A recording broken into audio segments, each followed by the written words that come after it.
اعوذ باللہ من الشیطان الرجیم، بسم اللہ الرحمن الرحیم۔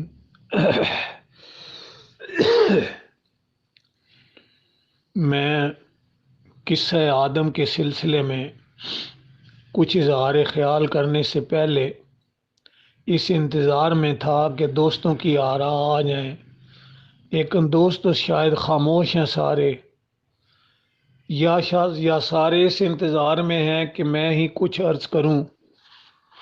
تو میں اپنے خیالات پیش کرنے سے کی بجائے مختلف مکاتب فکر نے جو نظریے پیش کیے ہیں میں ان کو ہی بیان کرنے پر اکتفا کر رہا ہوں فی الحال۔ اس پر انشاءاللہ اپنی رائے بھی دیں گے۔ وَإِذْ قَالَ رَبُّكَ لِلْمَلَائِكَةِ إِنِّي جَاعِلٌ فِي الْأَرْضِ خَلِيفَةً قَالُوا أَتَجْعَلُ فِيهَا مَن يُفْسِدُ فِيهَا وَيَسْفِكُ الدِّمَاءَ وَنَحْنُ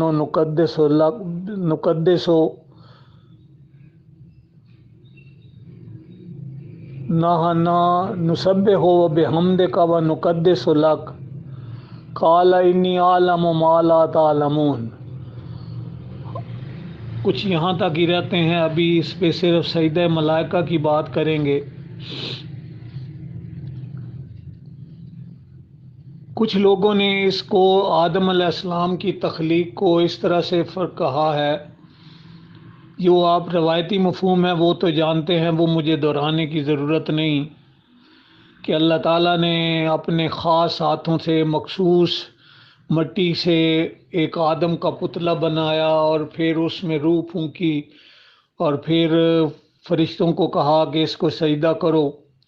سب نے سجدہ کیا سوائے ابلیس کے، باقی نے اپنے اللہ کے حکم کی تعمیل کی، ابلیس نے انکار کیا، وہ راندہ درگاہ ٹھہرا۔ پھر آدم کو جنت میں جا کے بسایا گیا، وہاں پہ ہر قسم کی نعمتیں میسر تھیں، لیکن پھر بھی ان کی تنہائی کو دور کرنے اور ان کی اداسی کو مد نظر رکھتے ہوئے ان کے سوتے ہوئے ان کی پسلیوں سے اما حوا کی تخلیق کی گئی۔ لمبی داستان ہے اور لمبی باتیں ہیں، بہت ساری روایات میں لمبی تفصیل آئی ہے۔ تو اس کے بعد یعنی آدم علیہ السلام کی بھی تخلیق ہو گئی، اما حوا کی بھی تخلیق ہو گئی، اور پھر انہیں کہا گیا کہ ہر ایک جگہ ہر قسم کی نعمتوں سے فیض یاب ہو سکتے ہو، صرف ایک پھل نہیں کھانا۔ اور وہ پھل کون سا تھا، اس کی وضاحت کوئی نہیں، مختلف قسم کی آراء ہیں، کسی نے کچھ کہا ہے، کسی نے کچھ کہا ہے، بہرحال جو بھی پھل تھا وہ کھا لیا شیطان کے بہکاوے میں آ کر، جس کے نتیجے میں انہیں جنت سے نکلنا پڑا اور زمین پر بھیج دیا گیا۔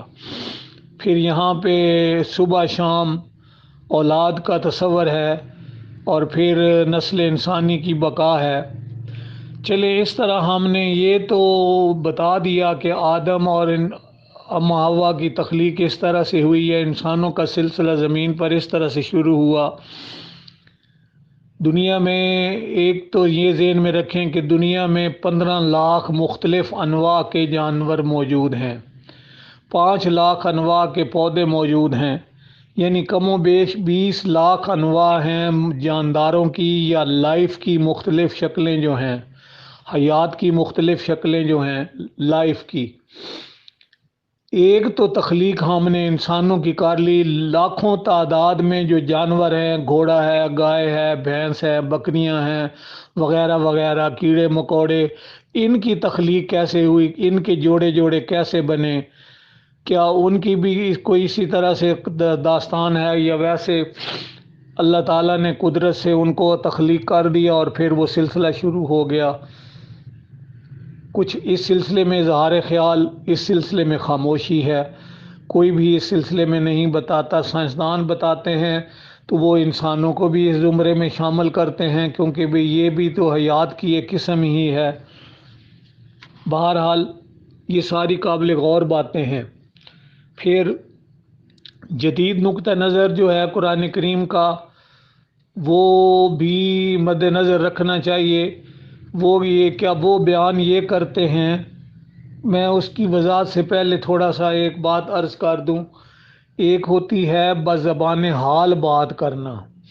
بزبان حال بات یہ ہے کہ مثلاً ایک پرانے زمانے میں لالٹین ہوتی تھی جس میں مٹی کا تیل ڈالا جاتا تھا، تو وہ جب مٹی کا تیل ختم ہونے لگتا تھا تو آخر میں وہ بھڑکنے لگتی تھی، جو اس بات کی علامت ہوتی تھی کہ تیل ختم ہونے والا ہے، اگر مزید روشنی چاہیے تو اس میں تیل ڈالو۔ تو ہم کہتے تھے لالٹین بزبان حال کہہ رہی ہے۔ اگر وہ بھڑکنے لگتی تو ہم کہتے تھے کہ جی لالٹین بزبان حال کہہ رہی ہے کہ تیل ختم ہونے والا ہے۔ آنکھوں سے باتیں کرنا یہ آپ نے سنا ہوا ہے، شاعروں کی زبانی، یہ اڑی اڑی سی زلفیں، یہ بکھرے بکھرے سے گیسو، یہ سب سنا رہے ہیں تیری رات کا فسانہ۔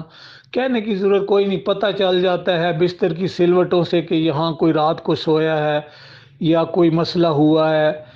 تو یہ سارے حالات بتاتے ہیں، یہ ان کو کہتے ہیں بزبان حال داستان سنانا۔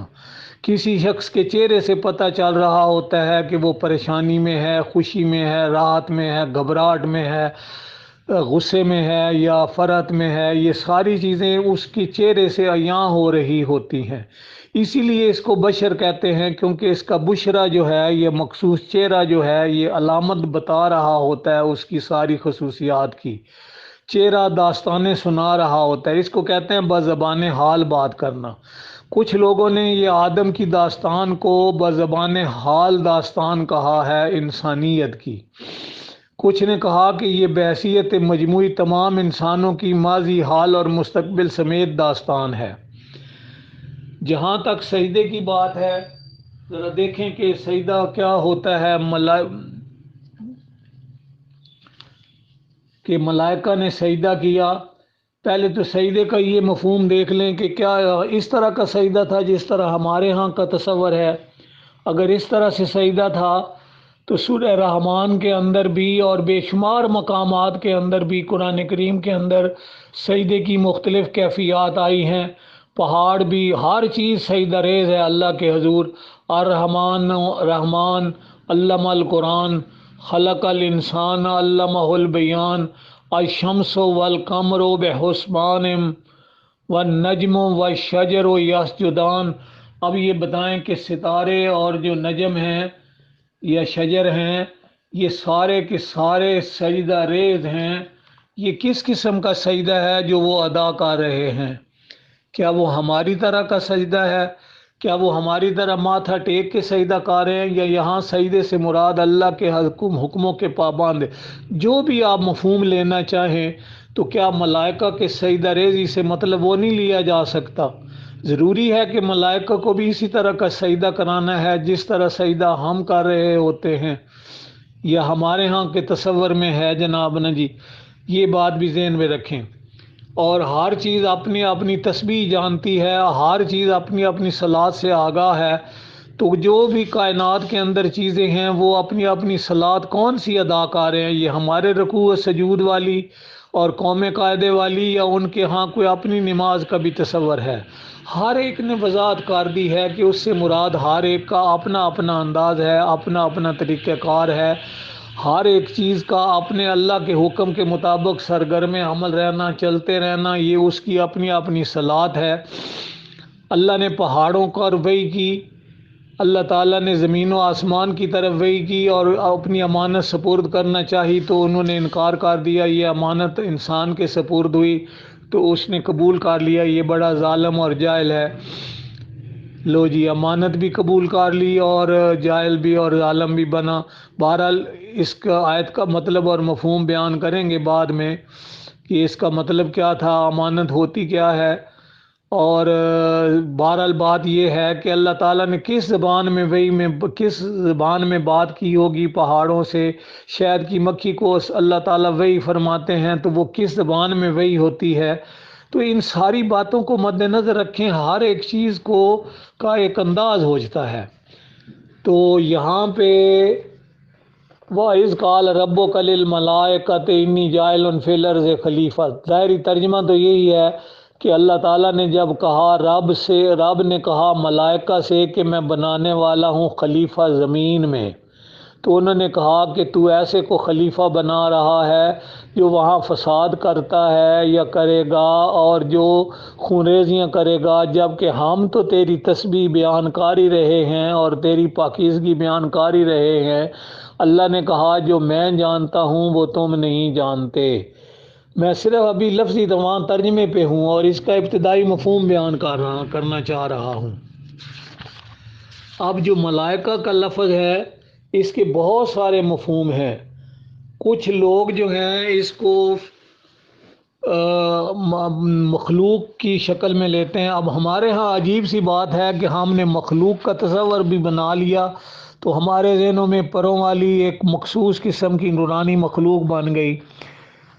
ہمارے ذہنوں میں ہے کہ یہ قرآن کریم نے اس کو مدبرات امور کہا ہے۔ اللہ تعالیٰ کی کائنات کے اندر جتنے بھی کام ہیں ان سارے کاموں کو چلانے کے لیے جو اس کی سکیمیں چل رہی ہیں، ان کو بروئے کار لانے کے لیے جو بھی اس کی طاقتیں ہیں ان کو چلانے والے ہیں، ان کو ملائکہ کہا جاتا ہے۔ اس کا ایک مادہ جو ہے قرآن کریم کا اس لفظ کا میم لام کاف ہے، جس کا مطلب پیغام رسانی بھی ہے۔ اگر اس کو پیغام رسانی تک رکھا جائے تو کیا یہ وہ طاقت نہیں مراد لی جا سکتی جس کے ذریعے سے یہ چیز ایک جگہ سے دوسری جگہ منتقل ہوتی ہے؟ آج ٹیلی فون، ٹیلی ویژن اور ساری چیزیں یہ بتا رہی ہیں کہ اندر ان کے کون سی فورس ہوتی ہے، کون سی ریز ہوتی ہیں جو پیغام رسانی کا کام کر رہی ہوتی ہیں، تو ان کے لیے ملک کا لفظ نہیں بولا جا سکتا۔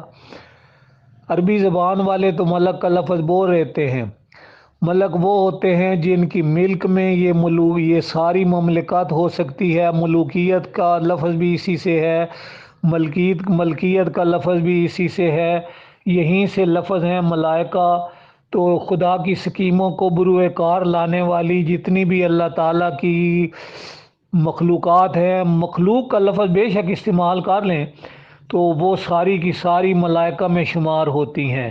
اس لیے کچھ لوگ جو جدید فکر کے ہیں انہیں فورسز آف نیچر یا نیچر کی قوتیں بھی کہتے ہیں، انہیں بھی ملائکہ کہہ کے پکارتے ہیں۔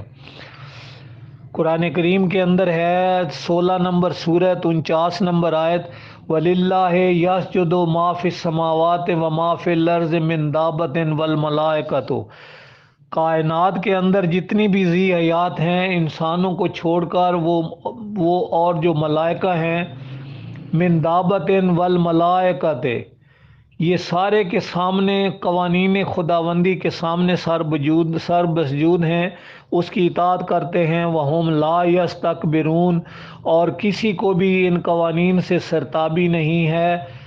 یخافون ربہم، اپنے رب کے کنٹرول میں ہیں یا رب سے خوف کھاتے ہیں، من فوقہم ویفعلون ما یؤمرون، اور صرف وہی کام کرتے ہیں جو ان کو کہا جاتا ہے، یعنی ان کے ذمے جو کام ہے وہ قوانین پہ عمل کر رہے ہیں، ان کے ذمے جو کام ہے وہ کام سر انجام دیتے چلے جا رہے ہیں۔ ایک اور آگے بات سمجھیں، قرآن کریم کی 41 نمبر سورت ہے، 30 نمبر آیت ہے، بڑی زبردست۔ یہ دو تین جگہ دو آیتیں ہیں غالباً میرے ذہن میں، اور بھی مقام پہ شاید ہوں گی۔ ان الذین قالوا ربنا اللہ، جنہوں نے کہا کہ رب ہمارا اللہ ہے، ثم استقاموا، پھر اس پر استقامت اختیار کی، تتنزل علیہم الملائکۃ اللہ تخافوا ولا تحزنوا وابشروا بالجنۃ التی کنتم توعدون۔ وہ ملائکہ ان پہ نازل ہوتے ہیں جو کہتے ہیں ہمارا رب اللہ، اور اس پر استقامت، ان پر ملائکہ کا نزول ہوتا ہے۔ سوال یہ ہے کون سے ملائکہ ہیں جو نازل ہوتے ہیں؟ کیا وہ نورانی مخلوق ہیں؟ وہی جو نورانی مخلوق ہمارے ذہنوں میں ہے وہ ان کے اوپر نازل ہوتی ہے؟ تو پھر ہم ہر مسلمان پر جو بھی استقامت اختیار کرے اور رب کو اللہ مانے، اللہ کو رب مانے، تو اس پر وہ نازل ہوتے ہیں اور کیا کہتے کیا ہیں، ان سے مخاطب ہوتے ہیں اور کہتے ہیں تخافو، خوف نہ کرو، حزن نہ کرو، اور اس جنت کی خوشخبری لو جس کا تم سے وعدہ کیا گیا ہے۔ دیکھیں یہ کون سی قوتیں ہیں، یہ کون سی مخلوق ہے جو ہر ایک پر نازل ہو رہی ہے، جو ان کو کہہ رہی ہے کہ جناب نا جی کسی قسم کا خوف نہ کرو۔ اور پھر وہ کہتے کیا ہیں، نحن اولیاءکم فی الحیات الدنیا، ہم تو ولی ہیں تمہارے دنیا کی زندگی میں بھی، وفی الآخرت، آخرت میں بھی۔ اور آگے پھر لفظ دیکھے، وَلَكُمْ فِيهَا، جو جنت تمہیں دی جائے گی، مَا تَشْتَهِي أَنفُسَكُمْ وَلَكُمْ فِيهَا مَا تَدَّعُونَ۔ وہ جنت کون سی جنت ہوگی؟ جس جنت میں جاؤ گے تو وہاں تمہاری ہر خواہش پوری ہوگی، جو چاہو گے ہوگا، جو مانگو گے ملے گا۔ وہی تو جنت ہوتی ہے، یہ ہے جنت کی زندگی جس کی خوشخبری ملائکہ دے رہے ہیں۔ اور یہ جنت جو اس دنیا میں بھی شروع ہو جاتی ہے، نحن اولیاءکم فی الحیات الدنیا، دنیا سے ہی شروع ہو جاتی ہے۔